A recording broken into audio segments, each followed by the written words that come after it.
This is Coach Aaron Saft and the Running His Life podcast.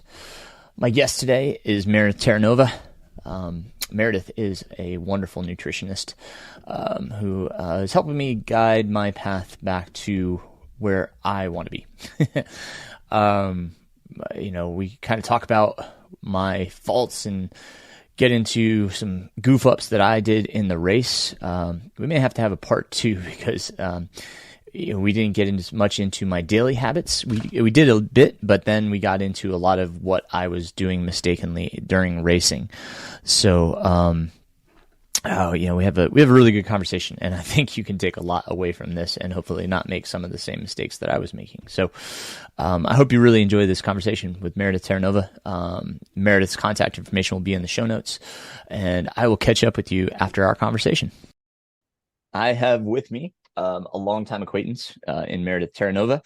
Meredith is a wonderful person, nutritionist, runner herself. So, I can't thank you enough for coming on today, Meredith. But that said, I like to let everybody introduce themselves. I don't feel I do them enough justice. So please, fill in the gaps and give us a little bit more detail. Yeah, I'm Meredith Terranova. I have a degree in nutrition and a master's in advanced nutrition. And I got that actually during COVID. Now it's a requirement to not just have your degree and your internship in nutrition. You actually need a master's, which I was grandfathered not to have one, but I was like, why not? I always like to learn more. And not that I'm trying to compete with the people who are 20 years old, but it's like, if I want to be up with everybody else, like, let's be there.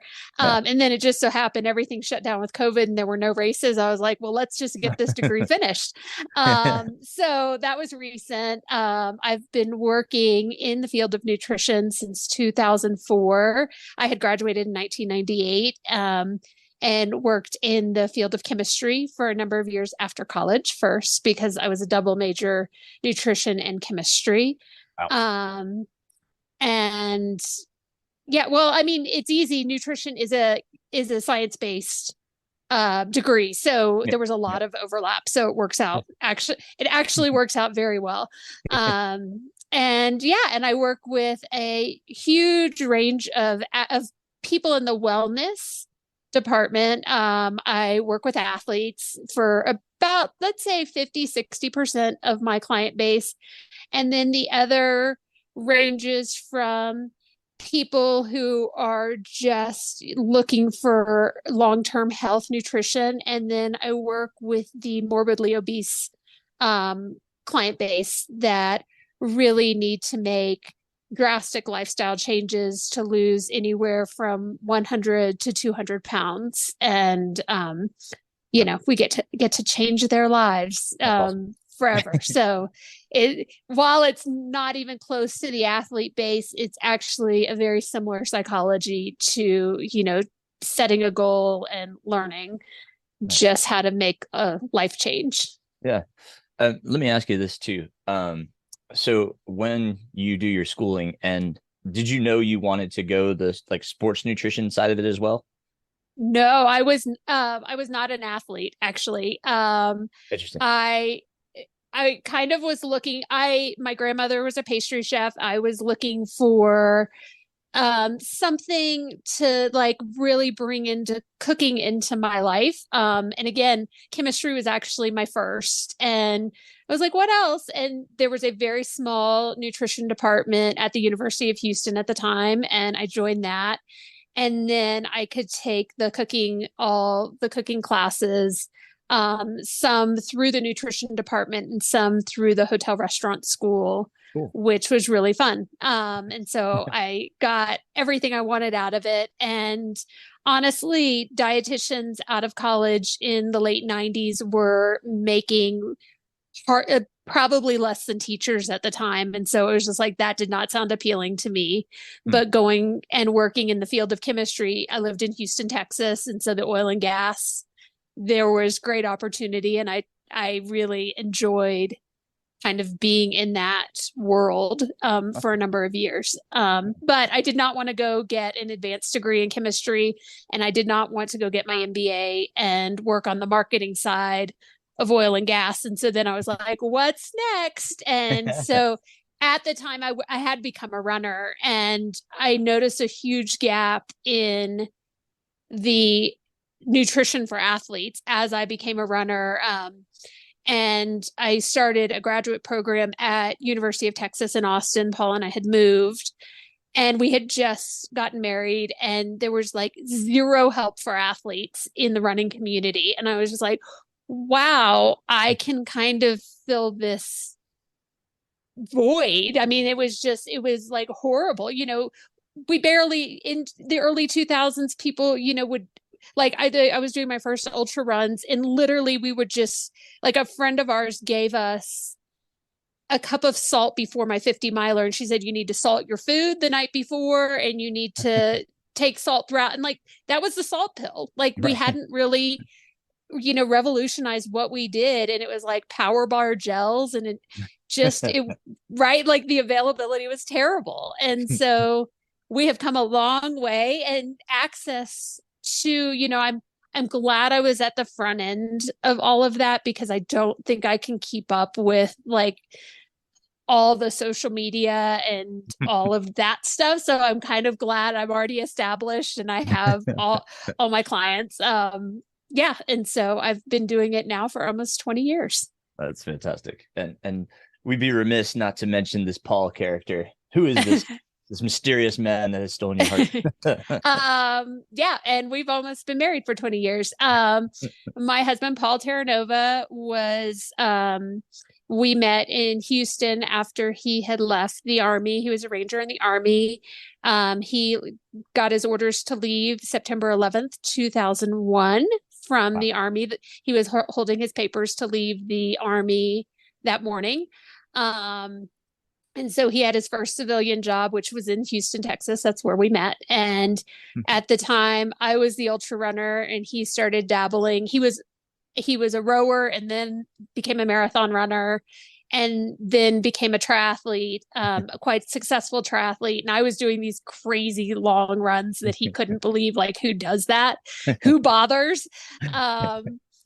And then he watched me really kind of set my sights on Western states. I had 2 failed attempts, and I had a successful run in 2010. Nice. And went 23:56. Oh, awesome. Yep, got that silver buckle. And never felt a need to go back, because like the buckle was going to look the same. Yeah. any return trip, and maybe it wouldn't. And I loved every step I took out there. And so at that point, he became interested in ultra marathons, and he was a singular lottery ticket winner for his first go at Western States. And so he decided that why go small? So he did the Grand Slam, his first, to combine in his first 100, which was Western States, was his first 100. And then he had also qualified for the Kona Ironman that year. So he did 400 milers and the Kona Ironman, and has continued on the progression of nothing small in the sport of ultra.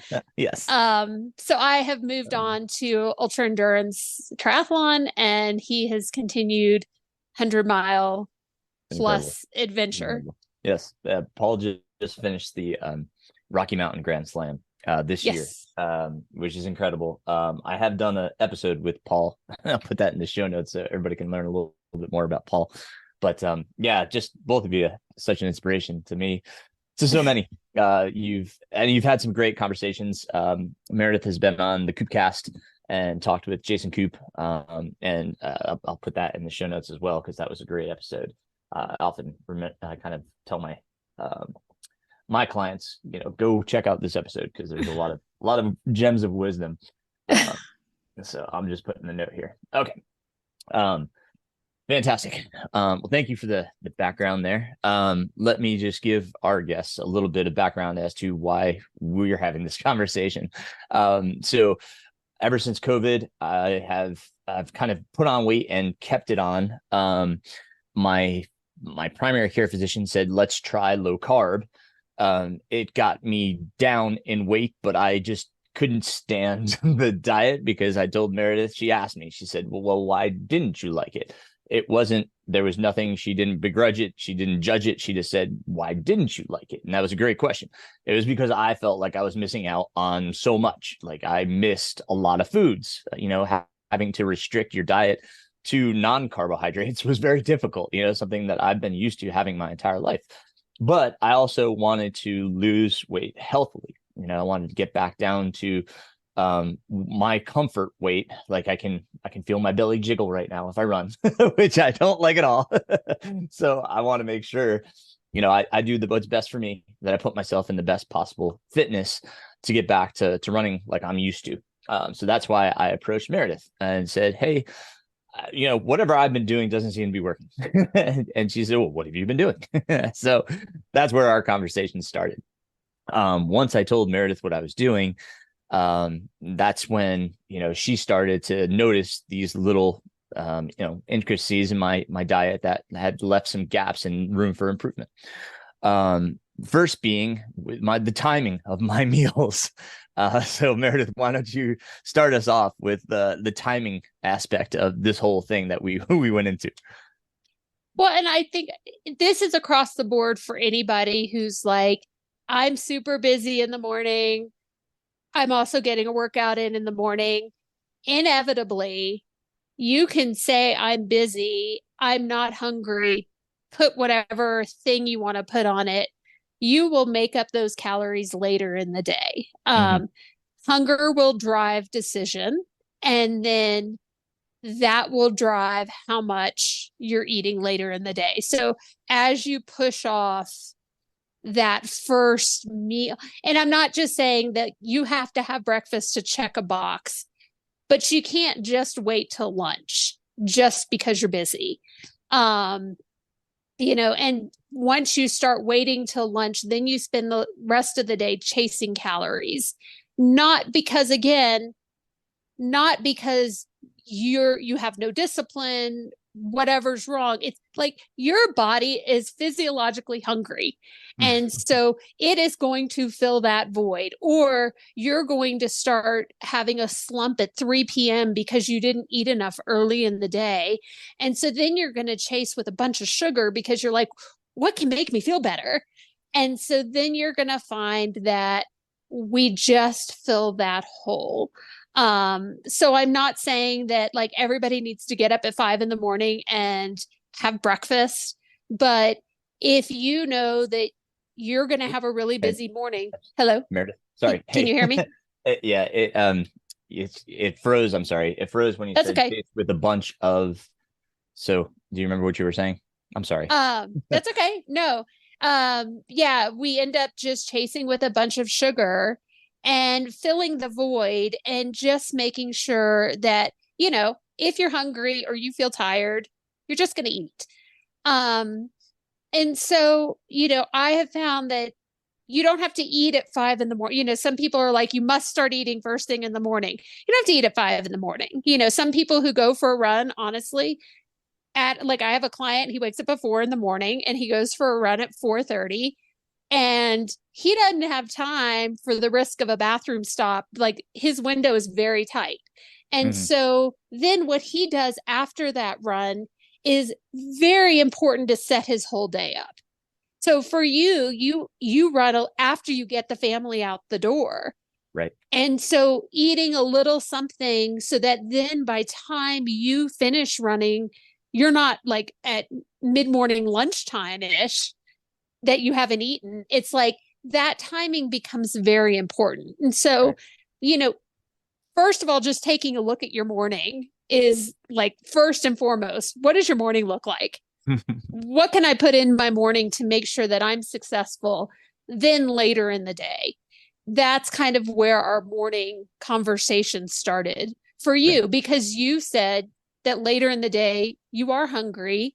And then, dinner ends up being huge because you're hungry. And that stems from what happens in the morning for you. Right. Right. Yeah. And for those people that are getting up early, what's is there something they should do prior to that? Like you said, it's really hard when you're already running at 4:30 to ingest anything. Do you suggest anything for those folks? I think it depends how long the run is and how hard it is. Mhm. I also think that you should take a look, like, do you feel good, during those runs? If you feel good, sometimes, just adding something to your gut doesn't feel good. So, Mhm. kind of paying attention to the reality of that versus like the science is like, you must eat. Well, sometimes every individual can override a little morsel of science. If you feel the need to eat, I say eat something small. Again, don't ask a lot of your gut so early in the morning. And it can be something like a spoonful of peanut butter, or it could be half a bar. It could be, if you just like, if you're going to go do a speed workout, maybe you take a gel or you eat some chews on the ride over, really not asking a lot of your gut at that hour. Sure. But if you're like, hey, I get to the end of my workouts and I can definitely feel like my stomach's growling, I'm hungry. It's like, well, then you needed to eat and take care of that. Also, for all of us who, have a finite amount of time to get workouts in, I don't care like what the science is, like find joy in your run. And so you want to have the best energy for your workout, for your run. And so you want to do the thing, which is typically food and hydration, that makes the workout the most successful, and setting yourself up for the greatest success on that, really isolated amount of time you have. Yeah. And when we look at our long runs, and forgive me, this is a question I often get. Yep. And please charge me as you need. um, like when I often get the question, okay, so let's just say I had a bagel with peanut butter and before my run, and then you get into your run, and we want to start the what we say consumption process, right? Yep. So do they if we're looking at calories for the run, do they count in that bagel with peanut butter, or does it matter if they're counting that in their run calories, or should we keep that separate? How do we look at that? And then from that consumption, are we still trying to start our consumption at that kind of typical kind of 30 to 45 minute range? Um, I say one, let fullness drive that. Like if you eat a bagel, which could be a lot for somebody, Sure. you might need an hour to digest, kind of process that through. That's all carb, depending on how much peanut butter you put on, we can look at that as like mostly carb. So it's like you have immediate carbs to burn. Sure. And you have carb stores. So like you're not going to go into glycogen depletion during that first hour. And then starting at hour one, what I like to pay attention to with people, and gets really important on races, is do people eat so much before the race that then they feel too full and then they delay kind of the starting of the fueling process further along than it needs to be? Sure. And if you ate like 100 calories less, would you be able to start taking fuel in 45 minutes in, an hour in? And it's always something nice to play with, of making sure that, also if you're overly full when you start and at 45 minutes in, you're like, I must take a gel plus liquid nutrition plus this plus that. Are you in the woods 4 hours into your run because your gut's overloaded? Too much is too much, and it has to go somewhere. Right. And Right. so it's really being mindful of where that balance sits. And sometimes that balance starts with what you've done before. Now, that's different for all people, because some people have to eat like 3 hours before. Some people can eat like while they're driving to the trailhead.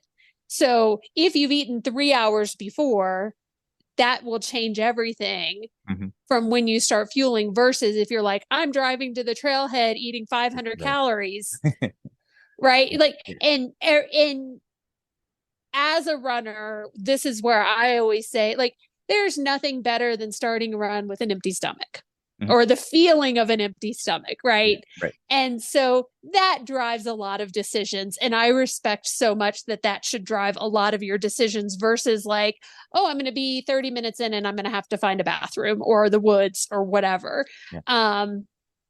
Honestly, like having the empty stomach feel drives more than nailing this, amazing food in my mind.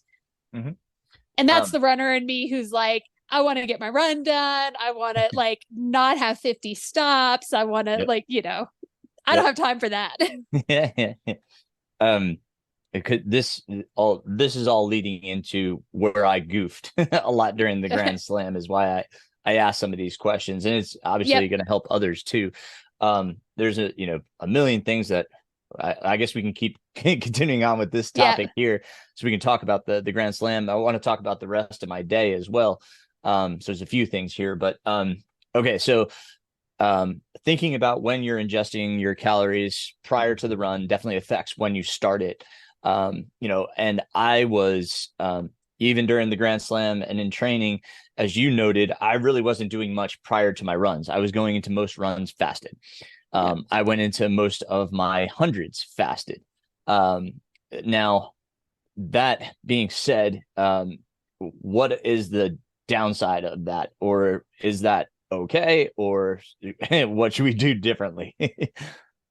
I think if you're going in fasted, then you have to be ready to start fueling at minute 5 into the, drinking your fuel bottle, drinking, taking a gel, putting a chew in your mouth. Like you need to be ready to go at the gun.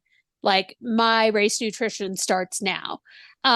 So that's the only thing that needs to happen is that, Okay. and then you also don't have this extra X amount of calories in your system. So there's no wiggle room if you decide at hour 3, I'm going to skip an hour, not take my gel, not eat my food, not eat my planned sandwich, like pick your thing. Well, you don't have that room for that. Mhm. And so from there, you go negative. Gotcha. And then the depletion just continues from there.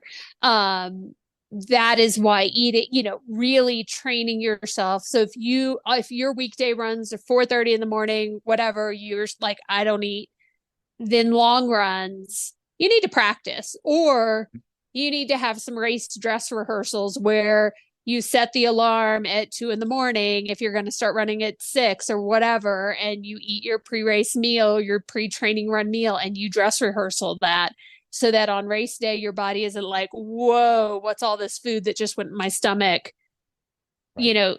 this morning. I am so not used to this. It's like, well, you knew 7 months ago when you got into a race. And so there were a bunch of unimportant runs. You could have tested this out.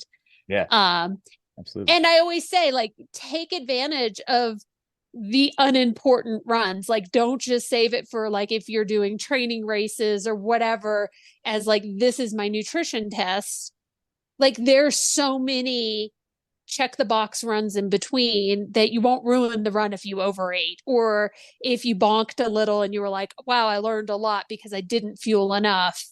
There are so many runs you could take that and not ruin your training. Right And on. those are the times to test that.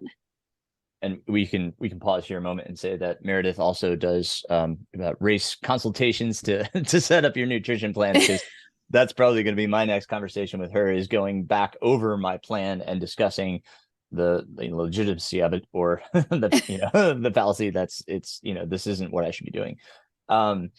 So a few things on what you just said, because you were very succinct in pointing out, you asked me how much fluid was I drinking, and I was like, well, I had a 2-liter bladder, and I wasn't sure. Yeah, I couldn't answer you like how much I was doing, and you said, Well, you need to know. yeah. You need to know from a balance of electrolyte. You need to know from a not get dehydrated. And the best way to do that, in my opinion, bladders are great and are great, especially if you're going out on long training runs where you don't have aid or you can't refill. But when you're racing, bottles are the way to go because you can really have a visual of how much you're drinking. And that's even if like it's a 3 bottle kind of day, you know, where you would hold your bladder, you could put 2 extra bottles in. And again, you would get to an aid station and be like, oh, oops, I haven't touched those. Or, oh my gosh, I'm drinking all of this. How much salt have I taken to match how much fluid I'm consuming? And without that, you can't answer any number of questions as to what's going on. You know, if you don't have an exact calculation of what you're actually taking in. Right. And so another piece there was that I was just consuming water with electrolyte tabs. And then you responded by saying, well, go ahead. You can say what Well, I do. you need to know how much fluid you're consuming in order to decide how much salt you need. And so it can't just be like, you know, throw up in the air. I'm just going to take some electrolytes here and there. Like that's not how that works. And I will say, I know some people are like, don't take electrolyte tabs, you know, or you must use electrolyte drink. Like there are many ways to get electrolytes in, but it's like our body wants to be in equilibrium. And Mhm. so it's knowing how to continue on that equilibrium no matter what. And really paying attention. Like I have one client who's going to be doing Rio del Lago in 2 weeks, and she knows from experience overnight she will not drink as much. And so her electrolyte plan overnight during the race will drastically change depending on how much she ends up consuming. And honoring that, like, it's okay if you consume less. Maybe it cooled down. Maybe you're just not thirsty. That's okay. But then you can't just keep pounding the same electrolytes you were pounding during the day. Mm-hmm. Right. Because of the sweat loss and the balance Yeah, issue you were talking all about. of it, right? It's all Yep. about keeping everything in equilibrium and having enough knowledge to kind of, you know, one of the things I love to, like, I don't want to just give clients a plan. I want them to understand their plan because when you're out there, you need to be able to, like, on the fly make decisions. And so if you understand why you're doing what you're doing, then you can change things up while you're out there. Yeah. And, you know, or we can plan for here's what might happen, here's how that's going to play out from a nutrition standpoint. Right.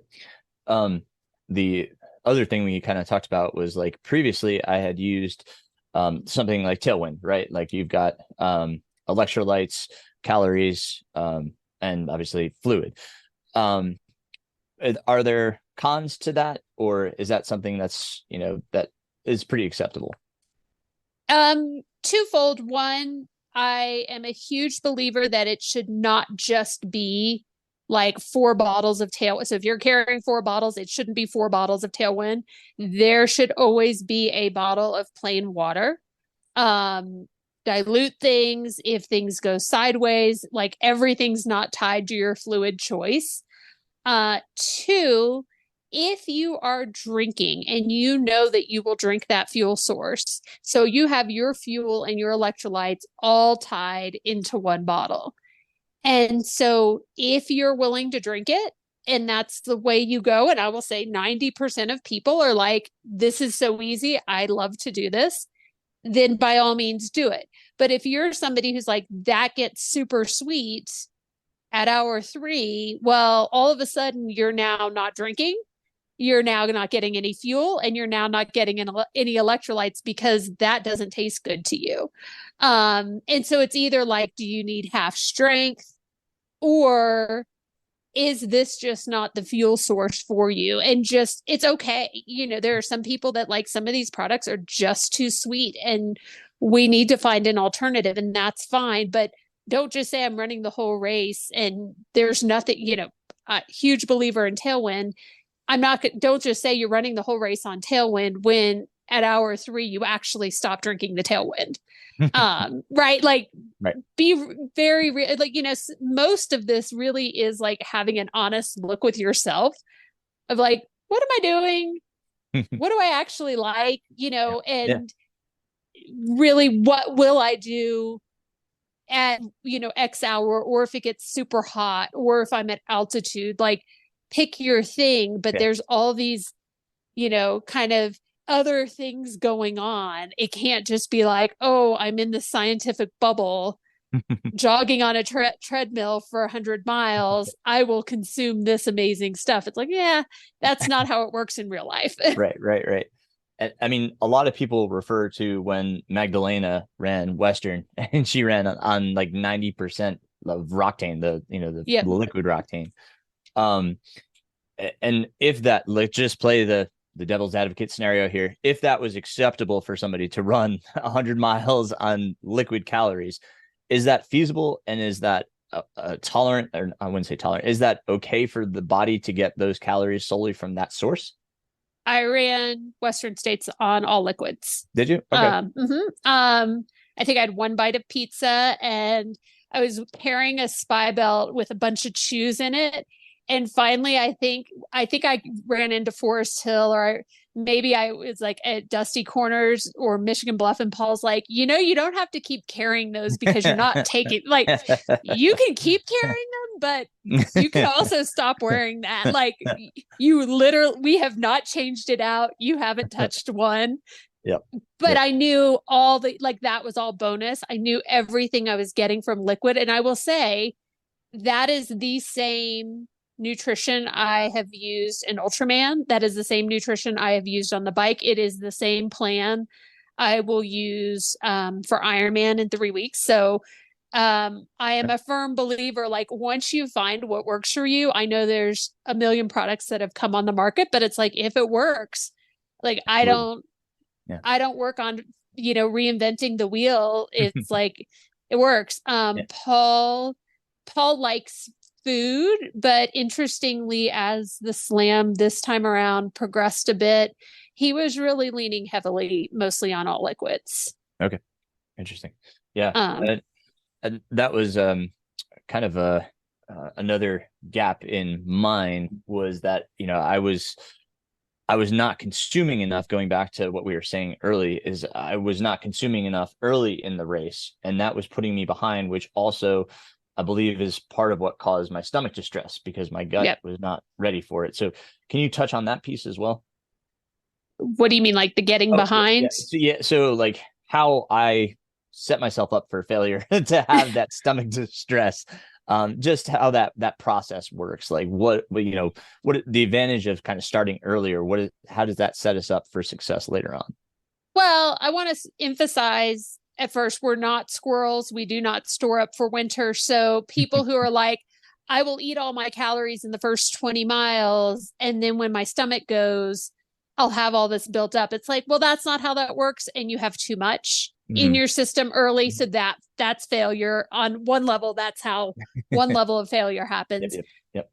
Other level is if you get too empty, or you've gotten too far behind the curve, and I've said this on Coop's podcast, you have to go into that really slow sip mentality or if you vomit and lose everything, instead of like getting into an aid station and panicking and be like, oh my God, I just lost all my fluid, I got to drink it all back. It's like, no, no, no. Slowly reintroduce, because you have to remember, if your heart rate's up, let's say it's hot outside, or you're working harder than you should, and your heart rate's up, the first thing that happens is your gut shuts down.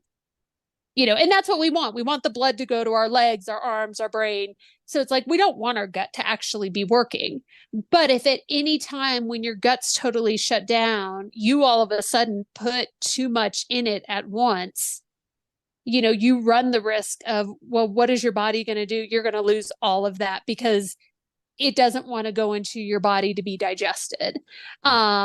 And so you have to do a really slow reintegration of, whether it's sipping on Sprite or on Coke, or if you can tolerate your fuel bottle, sip on that.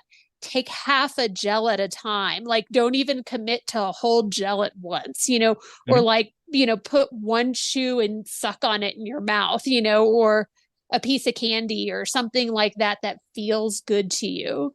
And then slowly build back up until you're like, oh, I think I can get a little bit more. Oh, I can go back to my normal plan, but really slowly over kind of maybe take 2 hours to get it back. Um, you know, bonking is not a terrible thing, when we think about it. So bonking is just like being glycogen depleted, being calorie depleted. You can get that back, especially, it's like if you bonk during a marathon, you probably don't have enough time to like get it back. Mm-hmm. And that's why the wall is so severe at mile 18 or 20, because it's like you really don't have that much time to like get it back. Even if you took like 3 gels, it's like, well, you don't have that much time left. Over the course of 50 miles or 100 miles, you have a lot of time to kind of dig yourself out of that hole. And so it's like, it doesn't have to be a panic to go, to reverse anything that you've done. The challenge is if you've been like electrolyte depleted or dehydrated, that's a different, I always say that that's kind of the showstopper. Being calorie depleted, like you can get that back. If you get so far behind on the fluid, or you get so out of whack, over salted or under salted, those are kind of the showstoppers, whether it be full body cramping, whether it be that just like nonstop vomiting, all those problems that people have. Those are things that like you actually have to like stop and repair this moment. But just, kind of messing up your calories in some way, you can kind of repair that easily. Sure. And when we talk about like sweat rate, what is the best way that people can figure that out? Because as you mentioned, that your body's going to require different electrolytes at different times of the day, depending on the severity of your sweating. So how do people figure that out? So you can just do a sweat rate test, run in the morning, weigh yourself, do like, and that you can look up online, like the basic sweat rate. Yes. Yep. Okay. That will give you some information. There's a company called Precision Hydration that now has like a sweat. Well, I say now has, funny enough, I had some kidney issues in like 2014, and my urologist was in communication with the head of Precision Hydration, and he actually introduced me to that test. Who knew? Circle around that it is like the thing that athletes do now. It is a test that can, in theory, it gives a sweat rate, sweat loss test. And through like I guess they now have people like you can check your area to see if you want to get that done. You can go to a lab if you like, depending on kind of what the budget is of how you want to figure this out. There's places you can go get that done.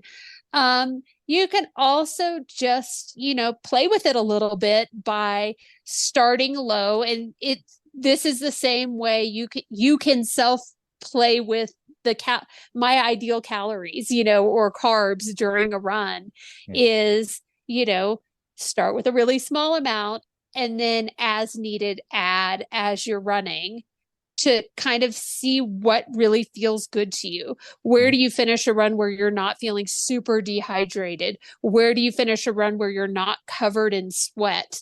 Kind of taking a look at some of those really basic, physical pieces of the puzzle.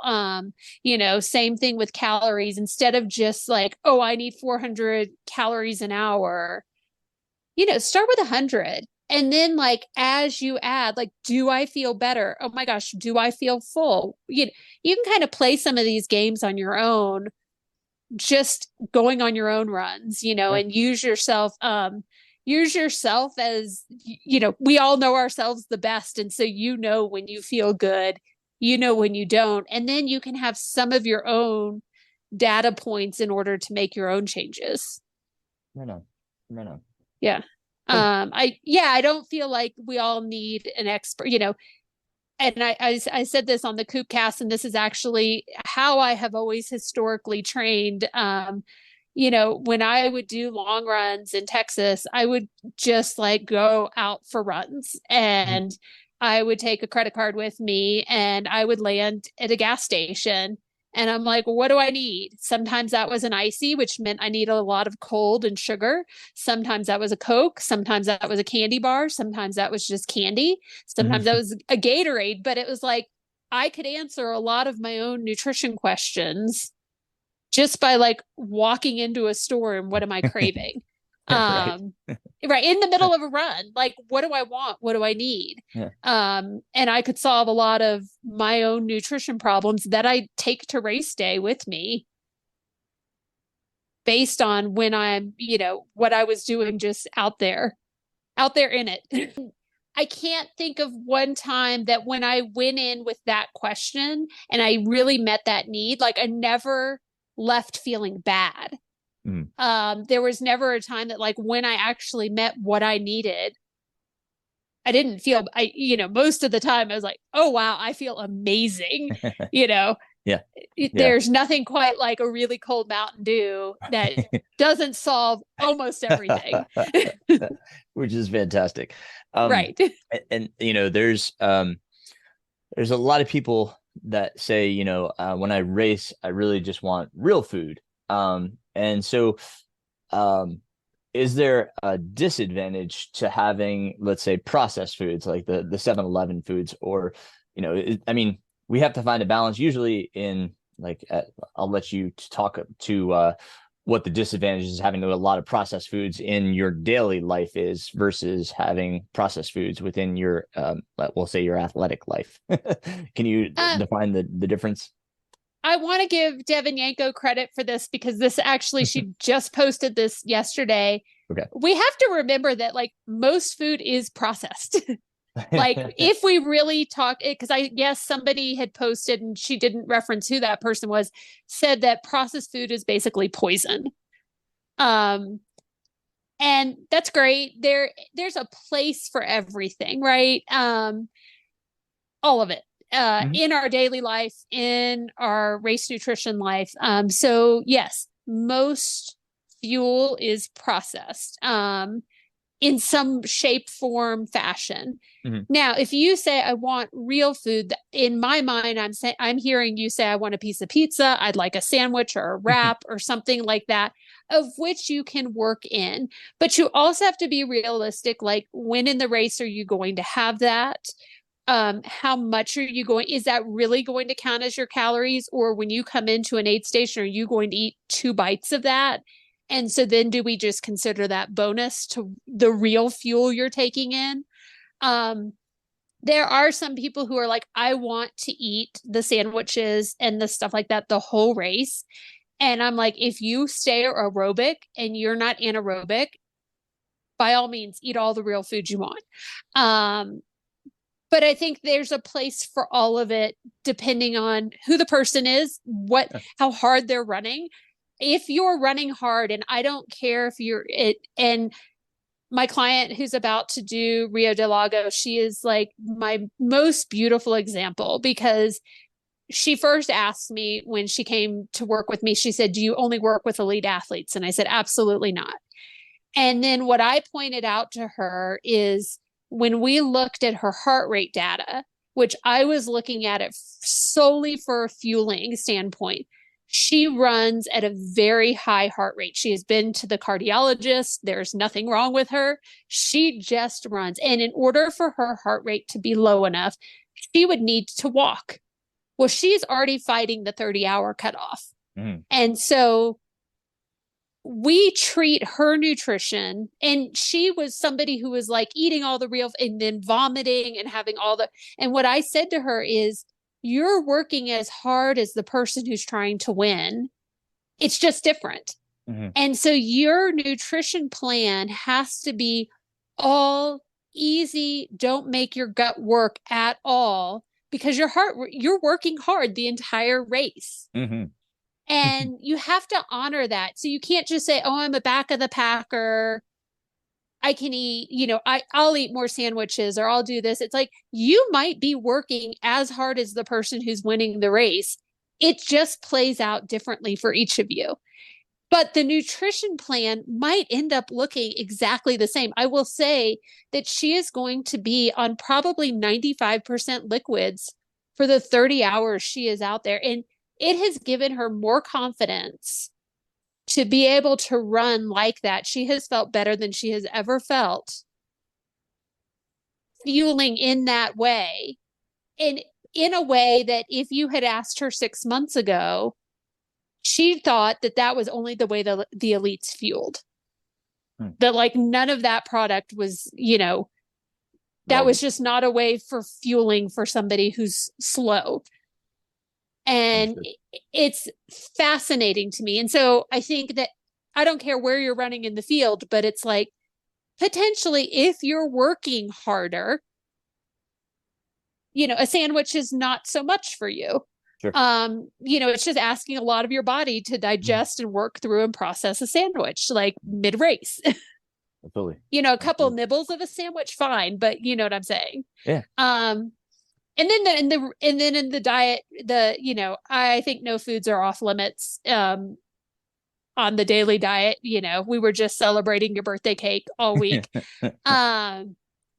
I think there's a place, there's a time and place within our goals, within maximizing our recovery for what we're eating, but I think that the restrictive behavior and the, saying no to different foods, like I can't get on board with it. Sure. Yeah. And something I've heard, that's come across a number of times in various sources has been that as we age as athletes, if we have been in our sport for an extended period of time, like my career, I started out, going up through high school, college, and then post collegiately, I was marathoning, and I subsisted off of carbohydrates, right? Like, I was taking gels, etc. Over the extended period of time from when I was in my early 20s until now in my mid 40s, it has been said that we develop an adversity or an intolerance to carbohydrates as we age. Have you heard this, or is there any truth to that? I just think the longer you've been running, the more efficient our bodies are. And so where, your 20-year-old body could eat a mound of pasta and take, you probably weren't taking gels then, but like eat all the candy, like pick your thing. Sure. As you're efficient, as we've aged, and your body is very used to you being a runner. So it's highly efficient. It's like, in fact, its expectation is that like, you better go for a run. If you're going to sit on the couch, like metabolically, this is a little bit problematic. Sure. You might just gain weight from just the act of recovering. And we have to behave in a way that like, not that you have an adversity to carbohydrates, but just like, is my body, maybe I'm just putting the positive spin on it. Like, you're so efficient that, we're utilizing, your body is used to the movement. And so an excess of carbs is just not burned the same way. Understood. And I think some of that conversation has come into, there's been an interesting conversation. I posted it to our group about the women in menopause that Dr. Stacy Sims had posted, that actually women are deficient in their foods, so they're already calorie deficient. And so they're already carb deficient. And so sometimes when we're tapering, just by like eating enough, we don't have to have an excess of carbs, but just like making sure that our body's getting enough actually restores our glycogen that's been depleted. That becomes that, like, just making sure calorically we're getting enough every day actually rights all the wrongs. And I can't state enough about the importance of getting in enough every day. Across the board, men and women, just like if you want to be your best, then you need to make sure you're eating enough. And that's a balanced eating enough, enough protein, enough vegetables, enough carbohydrates. It's amazing that when we eat balanced, maybe that ends up looking a little lower on the carbohydrate side, but it's everything our body needs. And I think it's, anybody who says, oh, I eat all carbs, or carbs are amazing or whatever, I would probably argue with them. There's probably an imbalance in what you're eating. Right. And if you were to talk to me and I were to lower your carbs a little bit, it would be because I'm upping the fat, I'm upping the protein that you're eating. It's not because I'm lowering your calorie intake. I'm just making your balance better. Yeah. So, and the macros, that's always a big question. And that's Yep. always something I refer, my runners to dietitian and nutritionist Yeah. to talk and have that conversation, because everybody's different. There's stuff online, but I'd rather them talk it through and kind of discuss their activity, Yep. so that their macros make sense. And I start anybody, if you don't feel like you're recovering well, you don't feel like something feels off, start logging your use the free MyFitnessPal. Start there and like take a look. Like it can be glaringly obvious if you're only getting in 10 grams of 10 grams of fat a day. It's like, wow, I'm starving, but it's because I'm not satiated because I'm not getting enough fat in, right? Mm-hmm. Or if you're working out every day, but your protein's at like, especially for like vegetarians and vegans, if your protein's sitting at like 40 grams a day, well, that's why you're not recovering, and mm-hmm. If you're kind of hesitant to pay somebody to give you that, well, just take an honest look at yourself. And I'd say 90% of the logs I see from clients, there are days missing from their logs. I don't need to see every day, but like you also need to have a visual of the days you're eating out. Like I have one client, she's like, I wrote everything down. And I was like, so why is every Saturday and Sunday missing? I need the pic. She's like, I'm giving a truthful picture. I was like, yes, but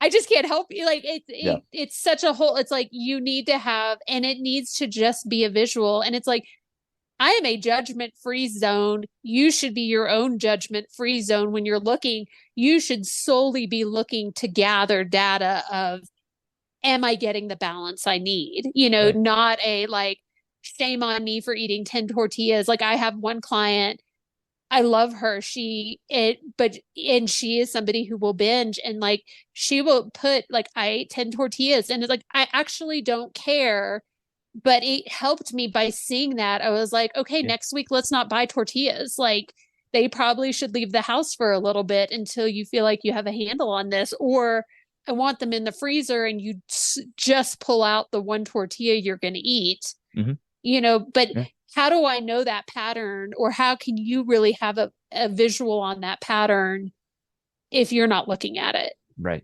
Yeah. No, the log certainly helps. It reminds me that I'm going to be entering it in there, and do I really want to enter that item? Not just because you'll see it, but because that I'm holding myself accountable.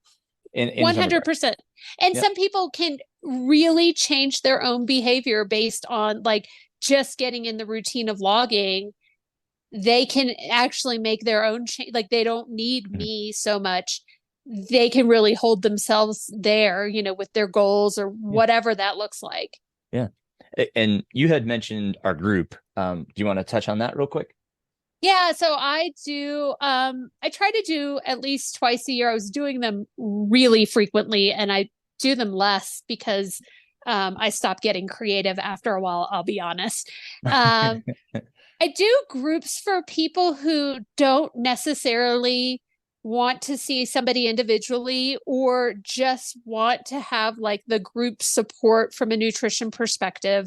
Yeah. I've evolved my groups over the years, but typically what I do is I give one quote unquote live group a week where I give a bunch of information and recipes, and then answer questions or give more information throughout the week. And we touch on, typically what I like to do is I like to touch on topics that are relevant to the members of the group. Or I kind of get a pulse from like who's all participating, because a lot of the times it's either people who've been group members forever or people who are new, and I like to really make sure that I'm meeting their needs along the way. We do some fun things, like this group will run all the way through the holidays, so we'll do really fun like holiday preparations, like what to do with all your leftovers, how not to just eat cookies from the end of November through December. And but also enjoy like all the things that make all of that time great, like all the foods that you want to be eating, like are there healthier ways you can enjoy all of that. And then we talk about getting enough protein for vegetarians, and making sure that everybody kind of gets what they need out of the foods they're eating. And then I like to find like really easy recipes, because that's such an important part of my life. And I want food that tastes good. I want food that brings me joy. I want food that I want to put on the table. That has always been the most important for me. And so I want recipes that are easy and all the ingredients come from your normal grocery store, and you can prepare and you can have leftovers, and then you can make them into 10 different things. Because that's how we eat. And that's how, I know that people can really make eating healthy work in busy schedules. That's awesome. Yeah, no, it's Meredith does an amazing job, and she's really helping me. That's why I wanted to have her on. We didn't even get to pick part like my diet, but I want to be respectful of your time as well. Yeah. So, perhaps a part 2 at some point, but Meredith, I'm so thankful to have you, not only as a friend, but as a mentor through this journey.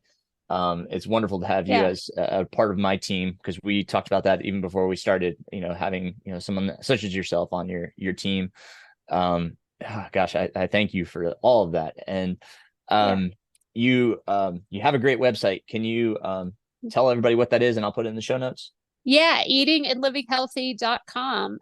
The benefit of starting this company before 20 years ago was lots of websites were available. That's fantastic. Oh my goodness. Right. Like I got to take Eating and Living Healthy, like how, now that would not exist. Right. And best of luck in your upcoming Ironman. You said 3 weeks? Yeah. November 18th. Yeah. So Cozumel. So yeah, I know awesome. I'm not exactly heat training over here. Yes. Yes. Yeah. Meredith is just outside of Leadville. And she had a 19-degree dog walk this morning. So yeah, but I did ride my bike inside, so I am riding my bike with the heater on. So we're kind of covering all of it. Thank you for having me. I'm so glad. I will say, side note, I'm so glad you're actually in the group, so you can thank you. See what the group is like. I have loved my group forever. I am gonna open it up, like if people just want to join for the holidays, they're more than welcome to kind of join in late coming the beginning of November. And I'll kind of make the pricing such that it's good for everybody, but it's a nice way to kind of get some nutrition support without individual help. And we should say it's a Facebook group as well. Yes. That's right. With people who are anti-Facebook. Yes. If you're not on Facebook, that is not for you. Oh, Meredith, you're wonderful. Thank you so much for your time and your sharing your knowledge here. It's just incredible. Thanks for having me. I want to thank Meredith for all she does, all she's helped me, and everybody else that she helps, for coming on the podcast and being willing to talk about all this. She's just a great resource, great person to have on your team. We talked about building your team, be it coach, physical therapist, running partners, a nutritionist, sports psychologist, just build your team. Make sure you have the people around you that you need to help you succeed. Meredith is great. And again, her contact is in the show notes. So feel free to reach out to her. And if you have any questions for me, obviously don't hesitate to reach out as well. I'm happy to answer any questions on training specifically, not so much on nutrition. But that said, I probably will have a few spots opening up here this fall. Some fall races are ending, and people are kind of just taking a break. So if you're interested in coming on board for 2024 and your goals, please reach out. Love to have that conversation. I have signed up for the Hellbender 100. The stars have aligned. So I'll be sharing a lot of my journey, where I'm at, what I'm doing, as I usually do, but mostly at the end of the episodes. So you can listen to the guest, and then if you want to hear about what I'm doing and how I'm doing things, then you can listen on to the end of the episode. So stay tuned after each episode for a training update. And I just kind of started back. So really been focusing on making sure that I am running easy enough. I have a Polar H10 heart rate strap, and I've been using that on a majority of my runs. I would say, at least 80 to 85% of my runs have been with the heart rate strap on, just to kind of see where my heart rate is and what I'm doing. I am very much focused right now on zone 2 and staying zone 2. As I record this on Wednesday, October, what are we at, on the 25th? I have really just been trying to keep it, in that zone 2 as much as possible, and not get too much into zone 3 just yet. So many benefits to running zone 2 in your base. It really does help build the cardiovascular and aerobic system. So many things, so many benefits. So really working on that and getting, being patient and getting my pace back down, getting my fitness back. Also incorporated some strength training. So working on strength training and mobility. I've got a Jesse Fuller routine that I do 3 times a week. So just staying in tune with my body and making sure that I'm working on mobility and strength at the same time. I just started today reincorporating drills. So I'm doing 4 form drills. I can kind of post that in the show notes. Form drills, if you haven't had experience with them, it's good to kind of get somebody that can kind of give you an idea of what you're doing right and what you're doing wrong. Make sure you're doing them right, because just like with running, if you're doing form drills wrong, you're not helping yourself and potentially could lead to injury. So, again, check in with somebody that can kind of help you if you've never done form drills before and you're interested in doing them. Plenty of benefits, plenty of neuromuscular responses that we can get with doing form drills. So, like I said, I'll post the link of the form drills that I was doing today. Also been doing my active warm-ups. So prior to my run, been walking a lot. So I usually walk my dog and then get home. I grab whatever I need for my active warm-up. And usually that's just requires like a TheraBand. But I have a number of different active warm-ups that I've been engaging in. So walk the dog, active warm-up, and then I get into my run. Form drills today, they were after my active warm-up. I did my form drills and then got into my run. All good ways of warming up and getting sure that the body's ready to run. This zone 2 work, it's tough. It takes patience, because, it's slow. That's just the reality of it. But like I said, it does benefit you. Paces will get faster. The heart does make the adaptations. Challenging myself with the hills today was fun. Definitely had to slow down. But I didn't have to slow down too much. And that's okay. It is what it is right now. I want to make sure that I have the base that I need for the training that I want to do for Hellbender. I've got some big goals for Hellbender. And, definitely want to finish and have a strong run. I've really been thinking on this, so I'm pretty excited. I've got a good schedule. In January, I'll be running the South Mountains Half Marathon. In February, the Cabin Fever 50K in West Virginia. In March, the Heartbreaker 50 miler, which is right on the Hellbender course. And of course, Hellbender in May. So got a pretty cool lineup. I'm pretty excited about all of it. But got to start at the beginning. Got to pay my dues. So, again, if you have questions about training, why I'm doing this, why am I in zone 2, feel free to ask. I'm happy to talk about that, and I can expand more upon it in another episode perhaps. But yeah, that's where I'm at right now. All is good. Cross country has ended. I'm very proud of the kids. The girls team finished 6th at the state meet out of 34 teams, and the boys team finished 7th out of, I think, 36 teams. So fantastic job to both teams. We didn't have our normal, I think we were missing one of our top 5 on the girls side and 2 of our top 5 on the boys side. So super proud of these kids and tons of PRs. So it was a great way to end the season. So cross country's done, but as I record this, I have a week until winter track starts. So already planning for that and getting ready for that. I'm working on a nutrition, as you'll hear I don't think we talked about it in the podcast. Actually, that may have been before we started recording, but I am working on a nutrition certification. It will not make me a nutritionist nor a dietitian, nor will it allow me to really, give advice on nutrition. It just gives me a better background as to why things happen. I can understand things better for my athletes, and that's why I'm taking it. So just trying to educate myself a little bit more. I think that's the best thing we can do in life is educate ourselves. So especially if it does help us help others. So that's where I'm at, working on that. And it's a lot. It's a lot of details. Some friends have done it. I have some friends that are currently going through it, and it's a lot. It's, the next module that I have to watch is 55 minutes long. So it's a 55-minute video. And then you've got to take a quiz. There's 23 different modules. So you have 23 different quizzes and a final exam. So you have to maintain an 80% average on your quizzes. If you don't get an 80% on a quiz, you have to retake it. So you have opportunities to retake your quizzes. But, I have to make sure I get this final exam done. So, anyhow, it's one more thing, but we're getting there.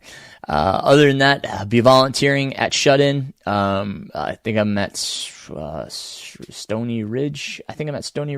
Aid Station for Shut-In. So those of you guys running Shut-In, you can look for me out there. And then I will be volunteering at the Looking Glass 100K. I'll be at mile 42. So excited for that as well. So lots of stuff coming up. Pretty excited to get out there. And I hope you're doing well. Hope your training goes well. Again, any questions, comments, concerns, anything you want to talk about or hear about, feel free to reach out. Please, it always helps if you could leave a review rating. That really does help others find it and see this podcast, or share it if you find it helpful. Somebody that could benefit from the podcast, please share it. And thanks to my Patreon supporters. They're tremendous. They're a tremendous help and keep me keeping this going. I really do enjoy that. So thank you to those guys. Next week, we've got Faith Raymond on, Coach Faith Raymond. She will be talking about menopause and the menstrual cycle. So a really good episode, not only for women, but for any coaches out there. This is a really good topic. I've listened actually to another podcast, which I'll include in the show notes next week. There's another good episode that just came out on the menstrual cycle. Faith just did another podcast with recent guest Will France, and I'll link that one in next week's show notes as well. So thank you all for listening. Thanks for being a part of the Running is Life podcast. And until next time, keep moving forward.